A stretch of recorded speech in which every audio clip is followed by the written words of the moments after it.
Welcome to the Unlist. Today, I want to talk about reviewing perfume. So this is a topic that has been given to me, not necessarily in YouTube, but through my other platforms. People have reached out to me on Base Notes, where they send me direct messages, or they reach out to me on Instagram, and they ask me about my reviewing process. Now, I must make a note that if you join Base Notes just to talk to me, you will find that you'll be forced to do a little more than that, because the PM system there is locked down for members who've made a minimum number of posts, spent a minimum amount of time on the site to reduce spamming, scamming, all kinds of nasty bot behavior. You know the deal, right? We want real human beings there, and we want people to actually be there, not be there to do one thing and then never come back. So I've had a couple of viewers already who've followed the links I put down in every video about joining Base Notes with the ulterior motive of just talking to me as a fast track, if you will, to talk to me. And that's not what we want. We want the forums to thrive. We want the site to thrive. So if you're doing that, I'm just letting you know you're going to have to stay around a while. And it's not my doing. It's just the way the site is coded. It is the way the admin has coded the site.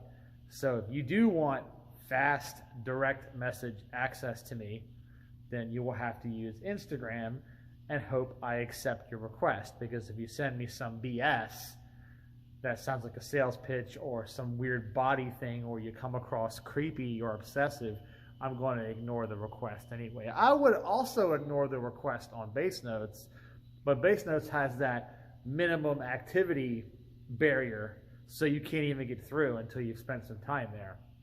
But just getting that out of the way, since this video pertains to people approaching me directly and asking me about my review process, you need to make it clear, if you are trying to reach out to me and you do it through Base Notes, you're going to have to hang around a while and talk to some people, use the forums, right?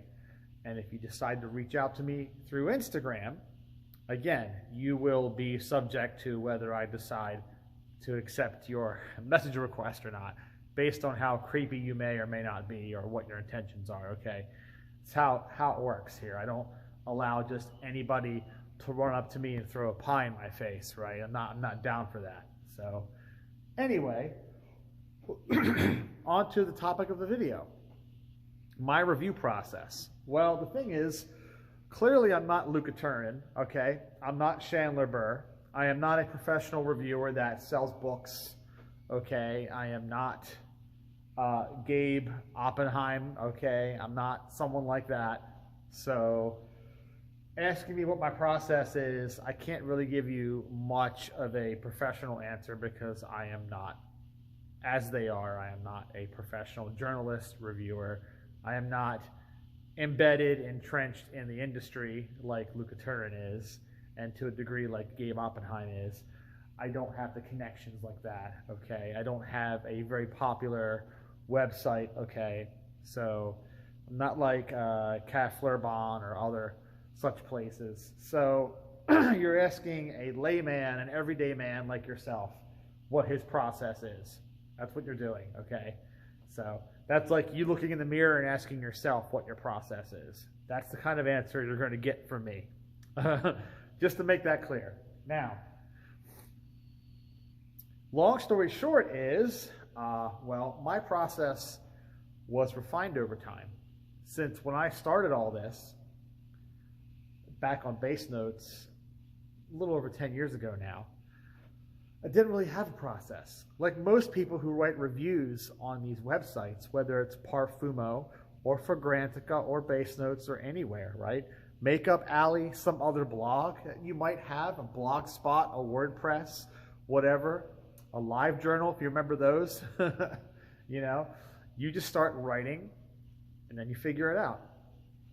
And as far as YouTube is concerned, there's even less of a process. Even less of a process, because YouTube, unless you are someone who has big bucks to hire an editor, to edit together your videos, and you have a script, and you have effectively a screenplay. You have a whole process of panels. You have it all laid out. This is how the episode is going to flow, right? Some professional level of editing and composition. If you don't have that, and clearly you can see I don't have any of that, then it's just you in front of a camera trying to wing it. That's what you do, and that's what I'm doing right now. Now, that's not to say that I don't sometimes have cliff notes. If I'm a little fuzzy on years, a little fuzzy on names of perfumers, a little fuzzy on other pertinent facts that I want to mention in the review, sometimes I will write them down on something or have another thing behind the camera that I can read from. Very seldom, though. Typically, I'm very good at what's called cramming, right? Those of us who went to college, whether we got degrees or not, we know what cramming is. It's where you sit there and you very quickly memorize a bunch of information as fast as you can, and you burn it into your skull. That way, when you know the questions are going to pop up, okay, it's A, okay, it's C, okay, it's D, all right? So I will do that sort of thing for my videos. If I need to cram years, names, notes, stuff like that, then I will do that real quick before I hit play, you know, or hit record rather on the camera. So even in that case, there is no script. I don't teleprompt myself when I do these. I just do them in takes. I get so many minutes in, decide I hate it, and start all over again. And there have been many times, and I've said this, where I've tried to do a video about a topic that I find interesting, and after wasting like 3 hours doing like a dozen takes of this video, I just can't seem to get one that I'm happy with. So I just throw the whole idea away. Whatever that episode was going to be about, I throw it away. I just don't do it. And oh well, you just don't get that episode. I'll have to think of something else to talk about, right? Because whatever the thing was I'm trying to talk about, I can't deliver it in a way that I find satisfactory to my very low standards that I have. Okay, I have a minimum standard, and if I can't meet that threshold, you don't get it. No matter how much energy I've wasted on it, you don't get it. So maybe I'm masochistic in that way, who knows, but that's how it works. Now, the written process is definitely more structured because, well, I've had about 1,500 individual reviews now, so I've had lots of practice over the last 10 years. So my process has really come down to what I call a 3-paragraph structure. Whether those paragraphs are a couple of sentences or a whole bunch of sentences, it depends. So you might have paragraphs like this, or you might have this long, sprawling thing. And some people hate that. Some people hate that. So they'll read the first 3 lines and go, nope. It's the same kind of deal with my videos. I upload a video, and people will watch like 2 minutes of it and think they know the whole gist of the video, and then make some dumbass comment or ask a question that I actually answer later on in the video. But because they don't want to watch the whole video, they don't get the answer, so they ask the question. And then I have to come down, and I feel bad. I feel like a Catholic school teacher cracking rulers across knuckles. And I don't want to be mean to people. But when you act like a complete dum-dum with like the attention span of a carrot or like a Brussels sprout, then sadly, and I don't want to hear this crap about, oh, your attention comes at a premium. You only watch the finest content. Everyone else is lucky to get a minute of your time.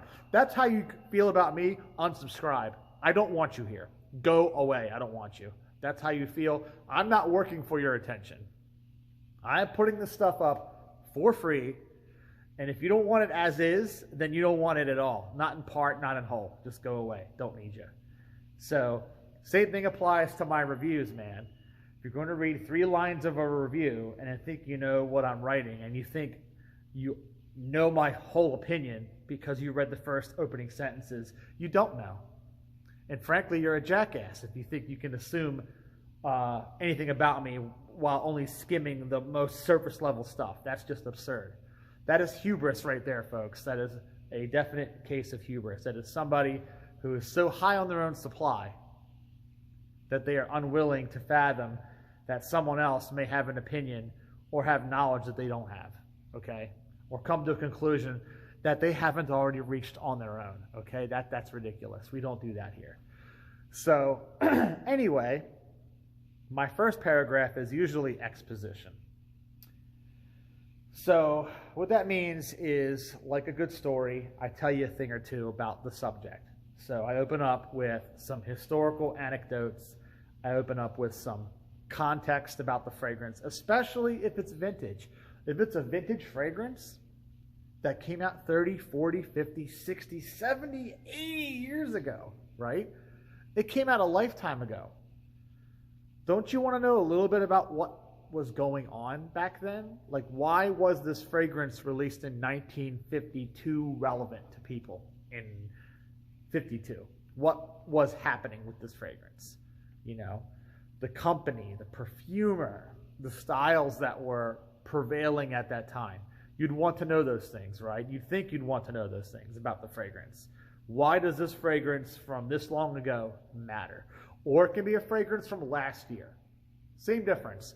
From last year, doesn't matter. You think you'd want to know a little bit about what's going on with this fragrance. And then, of course, I break into what the fragrance smells like, right? Paragraph 2, we usually talk about the note breakdown. I take you through the journey, really, the 3-step journey from top to heart to base. Get into the nitty-gritty. You know, how does this thing open? How does it sustain? How does it finish? What can you expect this fragrance to smell like for the duration? Because some fragrances develop slowly, right? They might top note for an hour, heart note for an hour, base note for the next 4 hours. Sometimes it just goes like this. It goes top, mid, base. Other times it goes top and base. Like this. It just goes flump. It falls right into the base. One good example of that is Jiki. Jiki doesn't really have a proper pyramid. It's more like the Eiffel Tower. And I've described this in other videos. Jiki is like the Eiffel Tower. You get all the top, all the heart right away, and then within 30 minutes, it's base. And that's where it stays for like the next 7 hours. And then you've got a lot of modern fragrances by brands like Tom Ford or Dior Sauvage that do the same thing. They just kind of, whatever they smell like when you spray them on your skin, they don't develop. So you get the top, the heart, the base all at once, all together. It just does this all the way across. There is really no development. We call those linear, right? Or we also call them front-loaded. They call them front-loaded or they call them linear. Same thing. That information is given to you in paragraph 2. How it develops, how it wears. Performance. Sometimes I throw a little bit of information about where I think you should use it, what time of year I think it would be best for, what context. But that is just suggestion. I am not telling you what to do with your perfume. You wear it wherever you want. You want to wear it to a bar mitzvah. You want to wear it to a court hearing. You want to wear it to the circus because you're a clown. I don't care. Whatever you do with your fragrance is your business. I just give you some recommendations. And then, of course, the last paragraph. Last paragraph is kind of like summary, right? It's where I sum up my feelings about the fragrance. You know, how I think this fragrance is going to pan out. Would I buy it? Would I not buy it? Stuff like that. If it's rare and discontinued, I will sometimes talk about how the fragrance rates against its notoriety. Because a lot of discontinued fragrances, let's be honest here, guys, a lot of discontinued fragrances have notoriety. You get the people that go, diddly-lie, like that to the fragrance, like this to the fragrance, and you want to know how it stacks up to that. Are these people just crazy, right? Have they, again, have they gotten high on their own supply? Are they tripping the light fantastic from all the oak moss or civet or whatever? Have they been gotten by the mishigas? What's going on here? So I will stack up the fragrance, the reality of the fragrance to both its discontinued hype, or it's modern compliment getting hype, or it's naturals, material, whatever the hype is. If the fragrance has hype associated with it, I will often compare the fragrance to its hype at the end of that last paragraph. And that's it. Sometimes I do go off the rails a bit, and I'll put some social commentary in there. I'll put a little bit of political mishmash in there. I'll put some socioeconomic, some world-weary, relevant stuff in there, you know. And some people don't like that. They get mad at me. They're like, oh, well, you should leave that stuff out of the fragrance review. And I'm like, no, because these things don't exist in a vacuum, do they? Luxury goods are no different than commodities. Nothing exists in a vacuum. It exists in a living, breathing, thriving world full of people who have opinions, whose status in life, whose situation oftentimes bears down on their use of an object, whether it's a car or a house or a pocketbook or a bottle of perfume. So sometimes a little bit of a cultural, social, political, economic, or whatever anecdote is maybe not relevant to the enjoyment of the fragrance. That's not it. But it's flavor, you know, like when you sprinkle MSG on your noodles. If you watch Uncle Roger's content, you'll get that reference, you know. So, or whether you're putting a little bit of pepper in there, you know, you're doing like the hot ones with the hot wings, and you're having to drink the milk, and you're like, oh, like that. Whatever the case may be, putting that little extra content in there may not be perfectly relevant to the use of the fragrance, but again, it offers a bit of flavor. Which brings me to what I look for in a review. Since I like to walk my own walk and talk my own talk, I don't like being a hypocrite here. So I try to deliver information and entertainment, and then a justification for my opinion. If I give you an opinion, I want to tell you why I have the opinion. Those three things. Because a review is at its very core, an assessment. A review is an assessment. You are assessing the fragrance. If you're not assessing the fragrance, you're wasting everyone's time. Or you're pitching the fragrance. You're trying to sell it to somebody, which is not an assessment, okay? It gets a little bit gray area with influencers, because influencers are trying to make money off of an online presence. So they want to influence you. They want to get you to buy something. That's why they're influencers. They're influencing your decision. So sometimes they will put up a review, and it's not a review, it's a sales pitch. But they're going to mask it as an object review when it's not.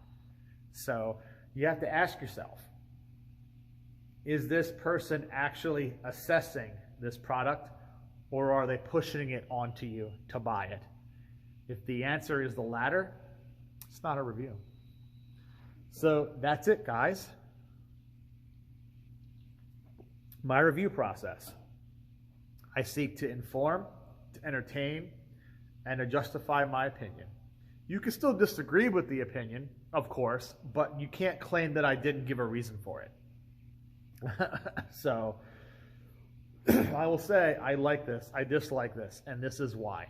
Maybe not in that exact verbatim, but you will get the perspective of my opinion when I state it to you. This has been The Unlist. Hopefully you enjoyed this, and I'll catch you next time.